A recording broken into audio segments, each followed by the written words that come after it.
Thank you for accepting me. I was here actually a year ago, exactly in the hot seat. Yeah? I'm sure you don't remember me, but that's okay. Well, Actually, here's the thing. We don't remember you because you're different now, and there's no point in focusing on something that is not what is now. absolutely I'm different. Absolutely Sort of like I'm the different. next generation of children. We don't want them to be like the last generation of children either. No, actually, I'm a scientist, and the question I have is, have you ever sat with scientists and explained your theory? Because your theory are extremely scientific to me. Every word you speak is extremely scientific because you call path of least resistance. That's nothing but tunneling effect in quantum mechanics. Your vibrations are nothing but zero-point energy vibrations of every molecule that we see here today. Air molecules, for example, which is nitrogen and oxygen. So each and every one of your concept, I equate it scientifically, and it makes perfect sense to me. That's what's nice about universal laws, because at the base of them is everything. Absolutely. Yes. But have you ever sat with quantum mechanics people, physicists and theoreticians, and tried to explain your theory and even come up with the mathematical foundation for your... Well, you are the manifestation of that for us. In other words,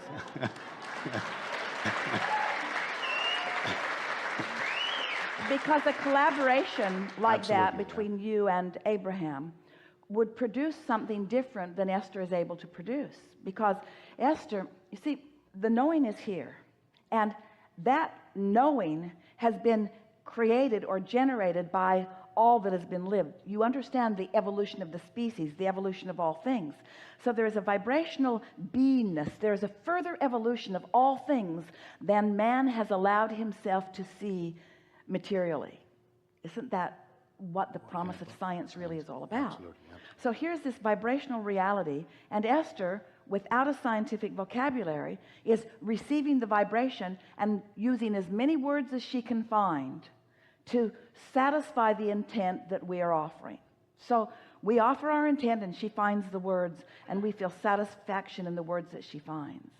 But imagine a collaboration where together you are finding the vibration and communicating and reaching for words that scientists already understand that match the vibrational frequency that we are offering. It would help science. Definitely. It's not necessary to anyone, but it would help science. The reason for me is that you can reach out to much, much more wider audience. Well, the scientific audience is rather small.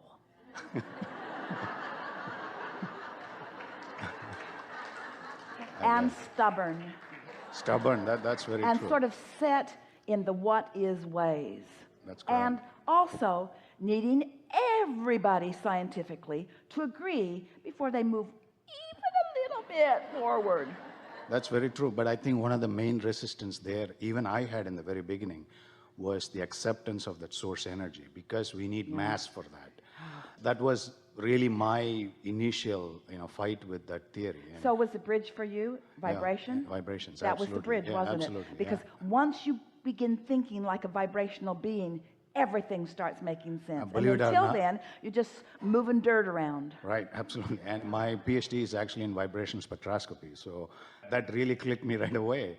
But the source energy, how to equate that, to the real existence of that, was the one that I was struggling in the beginning. Yeah. But once I got accepted to that, everything was just downstream from that time on.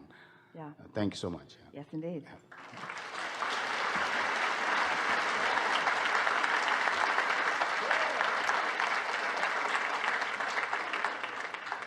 You're ringing Esther's vibrational bells. That sounds fun. That sounds really fun. That sounds really, really fun. Now what? Really, now you know.